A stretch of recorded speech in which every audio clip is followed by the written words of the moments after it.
iniciar os trabalhos dessa noite, convidando os irmãos encarnados e desencarnados a entrarem em sintonia com as energias positivas preparadas generosamente pelo plano espiritual para o auxílio do crescimento moral de cada um. Abre a tua alma de forma sincera e amorosa, fechando os teus olhos, compreendendo que as tuas angústias não serão eternas. Tenta te acalmar e sentir a psicosfera intensa, suave e limpa desse ambiente.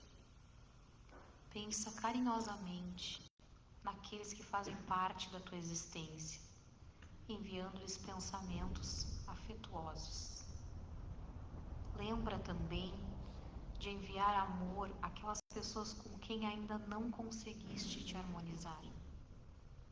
A tua evolução depende exclusivamente do teu esforço, da forma como te propões a lutar contra as tuas imperfeições, aprendendo a não julgar a imperfeição do outro. A maneira como enxergamos os outros diz muito sobre o que nós carregamos em nosso interior. Com a permissão de Feliciano Prates e de Francisco de Jesus Vernetti, estão abertos os trabalhos dessa noite. Agora vamos ouvir a leitura do Livro dos Espíritos e em seguida a explanação do Evangelho. Capítulo 6, segunda parte. A vida no mundo espiritual. Pergunta 298. Os espíritos que devem se unir estão predestinados a essa união desde a sua origem? Cada um de nós tem, em alguma parte do universo, sua metade, a qual fatalmente se unirá um dia? Não existe união particular e inevitável entre dois espíritos.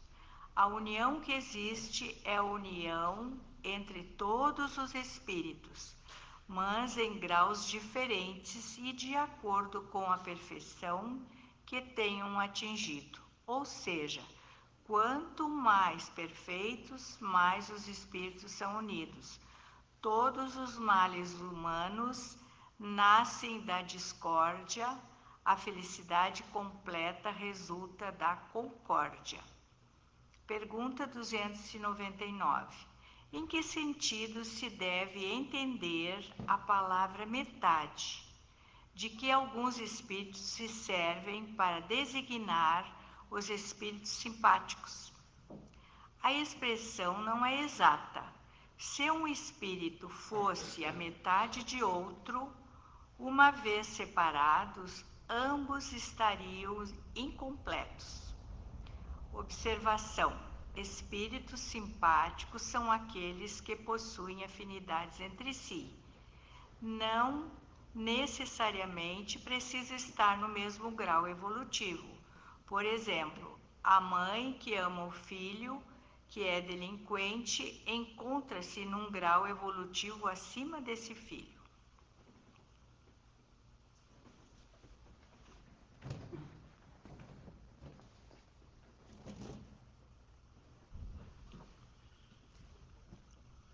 Boa noite.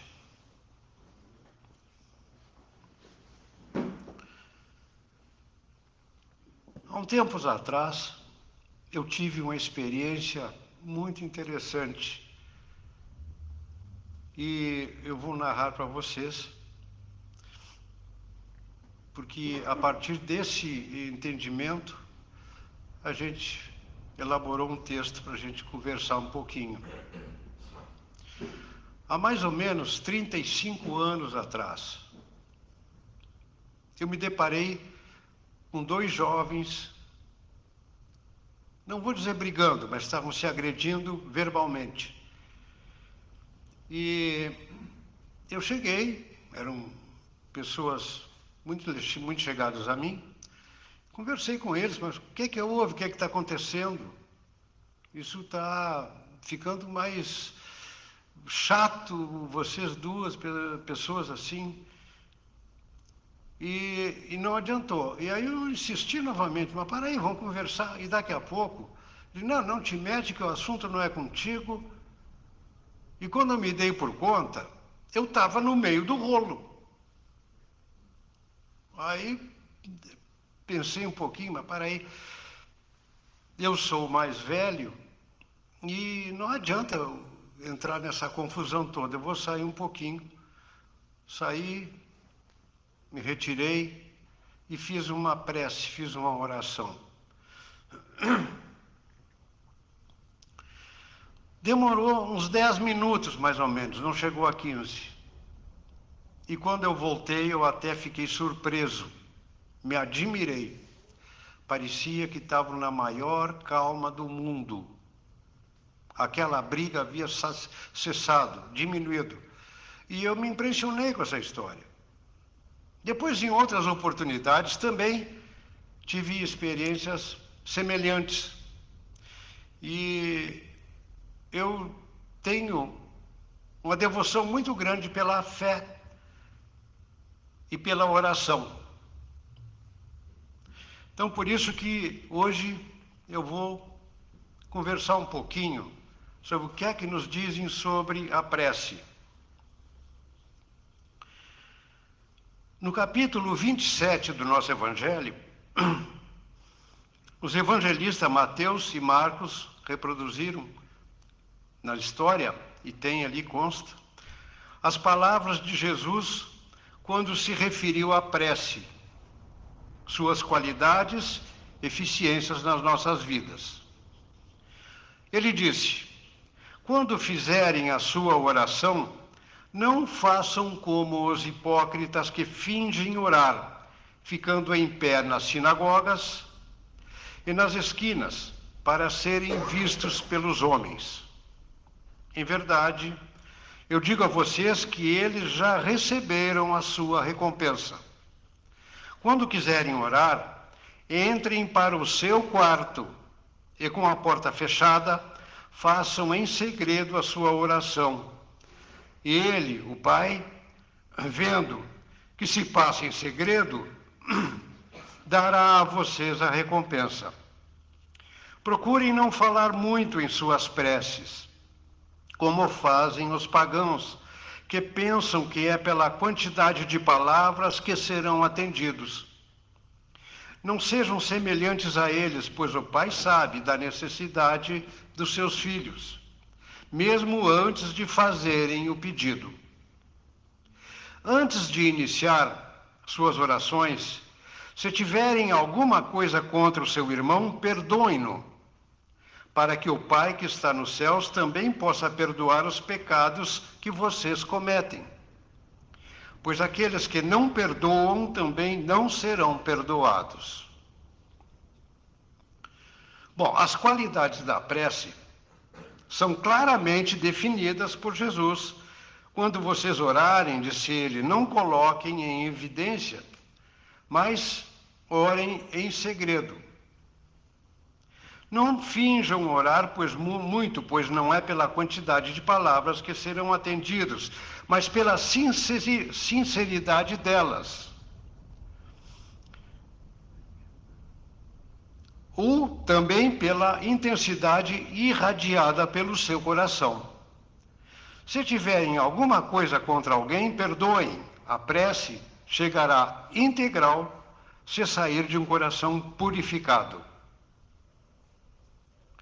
Sobre a maneira de orar, eu lembro também de um fato, também há bastante tempo atrás, quando o cemitério aqui em Encruzilhada tinha uma dificuldade para torneiras com água, lá no fundo tinha uma torneirinha, mal saía um pouquinho d'água. E eu, embora espírita, cada um tem no íntimo uma maneira de entender, eu sempre fui no cemitério levar uma flor no dia de finados para minha mãe e para o meu pai, em homenagem a eles, em respeito àquela forma física que eles atravessaram a existência e me receberam aqui nesse planeta. Então eu vou lá fazer isso. E esse dia que eu fui, tinha uma senhora sentada num bloco de pedra que estava ali esperando que o balde dela enchesse. E não vinha, umas gotinhas parava, vinha mais uma gotinha parava, e ela estava rezando. Aí me chamou a atenção. Aí começou a se formar uma filinha ali, uma fila. Eu era o terceiro da fila.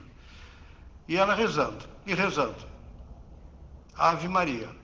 E bota a Ave Maria. Mas o pessoal que passava ao lado dela, ela olhava do sapato à blusa. Ela chamava, as pessoas chamavam mais atenção do que a própria oração dela. E a gente via ela rezando com uma certa desenvoltura naquela oração, se dedicava àquilo, mas do jeito que ela estava rezando, parece que Nossa Senhora não iria receber aquelas palavras, porque ela estava tendo atenção em outro lugar. Por isso que a prece chegará integral se sair de um coração purificado, um coração que está transmitindo aquela intenção, aquela alegria de estar em contato com seres espirituais. Existem pessoas que contestam a eficácia da prece, pois se Deus conhece as nossas necessidades, não é preciso que as revelemos. Acrescentam ainda que se tudo no universo é regido por leis eternas, nossas preces não podem mudar as leis eternas. Não há dúvida de que existem leis naturais e imutáveis que Deus não pode anular segundo os caprichos de cada um. Mas daí a se acreditar que todas as circunstâncias da vida estejam submetidas à fatalidade vai uma distância muito grande. Se fosse assim, o homem seria apenas um instrumento passivo, sem livre-arbítrio e sem iniciativa. Nessa hipótese, só lhe restaria curvar a cabeça diante dos acontecimentos, sem procurar evitá-los e sem procurar desviar-se dos perigos. Deus deu ao homem a inteligência e a razão para que delas fizessem uso. Deu-lhe a vontade para querer sempre mais coisas melhores e a atividade para agir. Pelo fato do homem ter liberdade de ação, seus atos acarretam consequências para si e para os outros, conforme faça ou deixe de fazer alguma coisa. É graças a essa liberdade de ação que alguns acontecimentos escapam ao que chamamos de fatalidade, mas que em nada alteram a harmonia das leis universal. Da mesma forma que o avanço ou o retardo dos ponteiros de um relógio não anulam a lei do movimento que rege o seu mecanismo. Sendo assim, Deus pode atender a alguns pedidos conforme a sua vontade, sem com isso alterar as leis que regem o conjunto. Não faz sentido concluir desse ensinamento: tudo aquilo que pedirem pela prece será concedido, que basta pedir para se obter. É injusto acusar a providência de não atender a todo o pedido que lhe é feito, porque ela sabe, melhor do que nós, aquilo que é bom e que é para o nosso bem. Assim, age um pai cuidadoso, que recusa ao filho as coisas que lhe podem causar prejuízo. Geralmente, o homem percebe apenas o presente, mas se o sofrimento é útil para a sua felicidade futura, Deus o deixará sofrer, assim como o cirurgião deixa que o doente sofra as dores de uma operação que lhe trará a cura. As orações são usadas normalmente para louvar, agradecer e pedir. Nós pedimos numa proporção enorme em relação a louvar e agradecer. Ainda somos uma sociedade que necessita de muita ajuda. E por nos conhecer pequenos, endereçamos pedidos de socorro ao Criador e a Jesus mais especificamente. Todos os pedidos recebem a atenção dos benfeitores espirituais, conforme nos explica a Patrícia, em seu livro Vivendo no Mundo dos Espíritos. As orações, os pedidos, são anotados e levados ao departamento onde serão analisados por entidades preparadas para essas tarefas. Os que poderão ser atendidos serão encaminhados para ver qual a melhor forma de se ajudar aqueles que pediram. Existem muitos que não têm condições de atendimento, mas mesmo assim, os amigos espirituais dão atenção e vêm em resposta ao solicitante dar conselhos, explicações, bons fluidos, para que o solicitante possa entender melhor o relacionamento com Deus. Tem muitas pessoas que oram pedindo para o seu clube de futebol ganhar o campeonato, ou que o partido político seja vitorioso, que as leis da natureza possam ser alteradas, e muitas situações que fogem à verdadeira ajuda prestada pela divindade. A oração melhor que existe é o exemplo, porque além de estar na prática do ensino, mostra como se faz. Por isso dizem que um bom exemplo vale por 100 orações. E Emmanuel complementa: a palavra convence, mas o exemplo arrasta. Um pequeno caso de Chico Xavier. Ele ficava até de madrugada dando atendimento, o pessoal que fazia fila no centro espírita onde ele trabalhava. E Chico Xavier dizia muito pouca coisa, ele agia. Ele tomava atitudes com relação ao que ele iria fazer e assim ele ensinava. E dava uma fila enorme para falar com ele, pedir conselhos. Ele, às vezes, encaminhava alguém para tomar passe, receber passe, mas eram outras pessoas que davam passe e ele seguia atendendo. E um dia entrou lá um senhor já, um homem, com problemas mentais, e gritando: eu vou tomar um passe agora de Chico Xavier. Começou um certo tumulto, o pessoal estava ali na fila esperando, tudo, e o Chico Xavier viu aquilo, olhou, pegou, botou uma cadeira do lado dele assim e chamou o rapaz: vem cá, tu vai me dar o passe agora. Aquilo ali foi um baque para todo mundo, o silêncio. O rapaz foi lá, aquele jeito, se compenetrou todo e deu o passe no Chico Xavier. E saiu falando alto, bem faceiro: eu sou o passista do Chico Xavier. E aí a harmonia voltou novamente e seguiram o trabalho. Quando depois alguém falou para o Chico: Chico, mas aquele homem estava completamente transtornado, foi te dar um passe. E ele disse: olha, quando ele se posiciona para me dar o passe, quando ele se posicionou, e ele já tinha feito isso antes, ele se posiciona, ele entra numa faixa vibratória tão especial que os amigos espirituais têm condições de auxiliar ele muito mais do que se alguém desse o passe nele. Ele está vivendo o momento naquele momento. Então Chico tinha dessas, com uma oração. A oração bem feita não precisa ser de palavras, pode ser de exemplos. Joana de Anjos também diz coisas semelhantes assim. O passe é também uma ótima oração, porque transmite bons fluidos e vibrações benéficas, não só a quem recebe, mas também àqueles que são mentalizados com amor e necessitados de auxílio. Uma vez, eu e a Maria Helena fomos solicitados aí no hospital transmitir um passe a uma pessoa. A gente não conhecia a pessoa, mas quem nos pediu era gente muito próxima a nós e a gente tinha muita consideração, então nós fomos lá no hospital. Chegamos lá, deu o número do quarto. Quando nós entramos, estava cheinho de gente, era daquele quarto que tem 3 pessoas, 3 camas, e cada um tinha os seus visitantes, seus familiares, tinha crianças e não tinha condições para se dar um passe naquela pessoa. A pessoa nos olhou, nos recebeu, estava bem doente. Nós chegamos no lado da cama, a Maria Helena agarrou na mão dela, eu botei a mão no braço, no outro lado, e ali nós conversamos um pouco com ela. Na conversa, a gente: olha, vai ser bem atendida, tu vai receber boas vibrações, Deus está junto contigo, tenha mais fé que tu vai sair dessa situação, coisas assim. Não podemos, o passe, como propriamente se diz, não teve condições de se dar por causa do burburinho, um monte de gente falando, crianças correndo. Então, a gente fez isso aí. O que é? Ela recebeu o passe.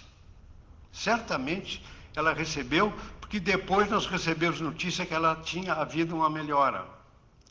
Então, não há necessidade, às vezes, a gente chega perto de uma pessoa, faz uma boa vibração, dá um apoio, mostra que existe uma luz, e tudo isso ajuda. O pensamento edificante é bom e também uma oração sem palavras, silenciosa, que se faz sempre ouvida conforme ensina Joana de Ângeles. O pensamento edificante, só um pensamento isolado de uma pessoa é uma oração sem palavras. Assim entendemos que toda emanação de bondade, empatia e de amor também a função de levar ao necessitado um pouco de conforto. Mesmo a favor de alguém, um pensamento, uma oração, um gesto, um auxílio pode ser feito em silêncio, em um quarto simples, sem adereços, que na força do amor transmitido pelo coração elevado, reverterá em grande benefício para aquele que está em aflição. Emmanuel esclarece: orar é identificar-se com a maior fonte de poder de todo o universo, absorvendo-lhe as reservas e retratando as leis da renovação permanente que governam os fundamentos da vida. E André Luiz nos ensina: o trabalho da prece é mais importante que se pode imaginar no círculo dos encarnados. Não há prece sem respostas. E a oração, filha do amor, não é apenas súplica, é a comunhão entre o Criador e a criatura, constituindo assim o mais poderoso influxo magnético que conhecemos. Façamos das nossas vidas uma oração permanente.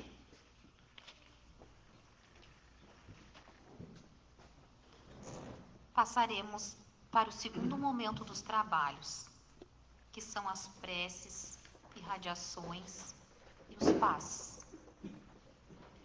A preparação para o passe é muito importante, pois cada um receberá de acordo com a sua fé, a sua confiança espiritual e capacidade de sintonia com a energia do ambiente.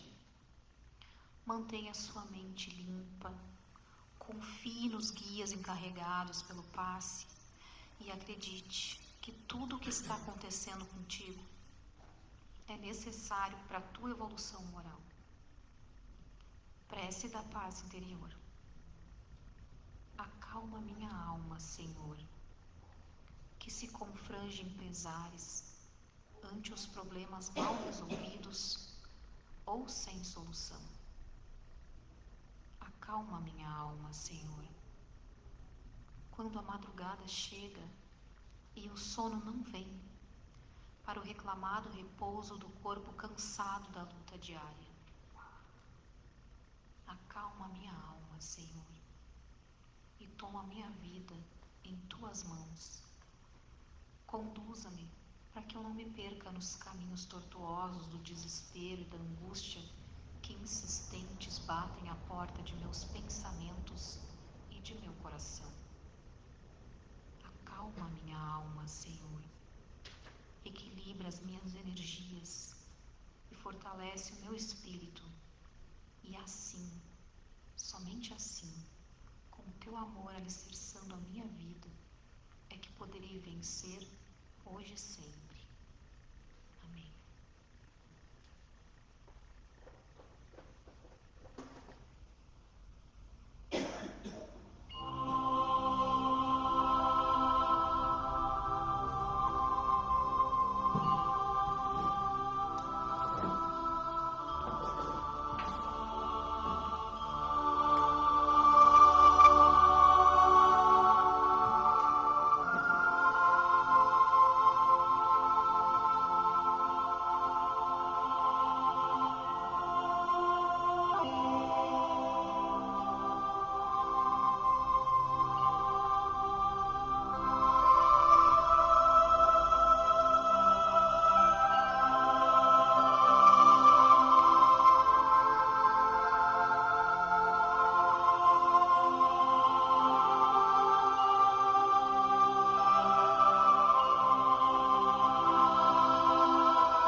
Deus, nosso Pai, justiça e bondade, em momentos de difíceis decisões, ampara-me e me orienta. Faz com que eu possa serenar meu pensamento, harmonizar minha mente, iluminar minha alma, de tal forma poder perceber a presença do meu anjo guardião ou de outro ser de luz e acalmar meu coração. E assim, com mais calma e confiança na ajuda divina, eu possa receber pelas vias da intuição ou da inspiração as orientações que me forem dadas pelos teus mensageiros e perceber as soluções que a tua bondade me possa indicar, a fim de que eu sempre possa tomar as decisões mais acertadas para a minha vida e a daqueles que dependem de mim. Por tudo isso e por tudo mais eu te agradeço, Deus, nosso Pai, justiça e bondade.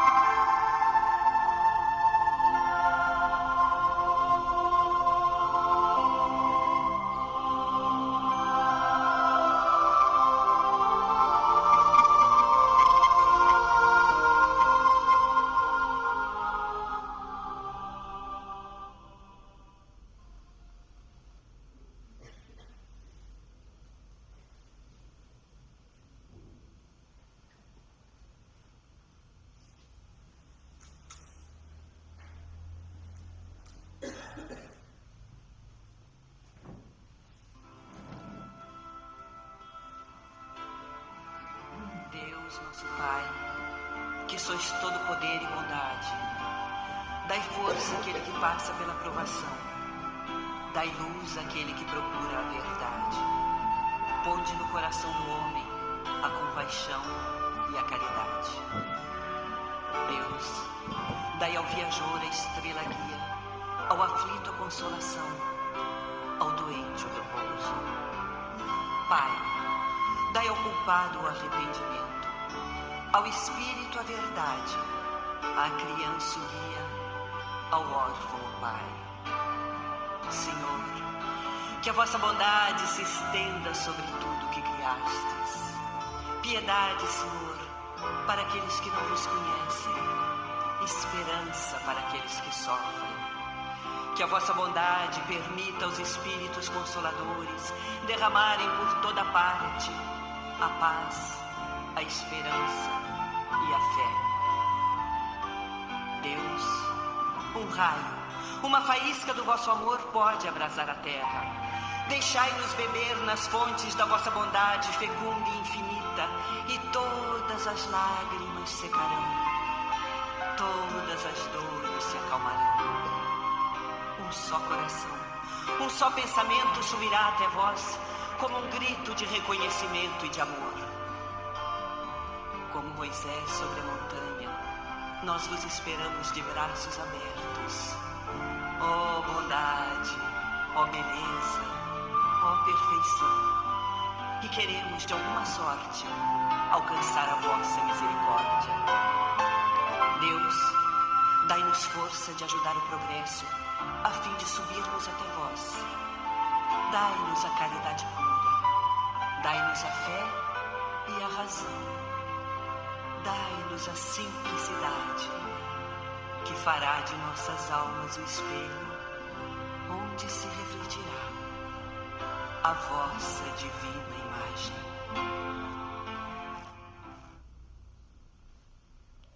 Vamos terminar os trabalhos de hoje agradecendo a oportunidade de estarmos juntos, reunidos em um mesmo propósito: evoluir espiritualmente, aprender a amar e respeitar a existência do outro. Vamos em paz. Estão encerrados os trabalhos dessa noite.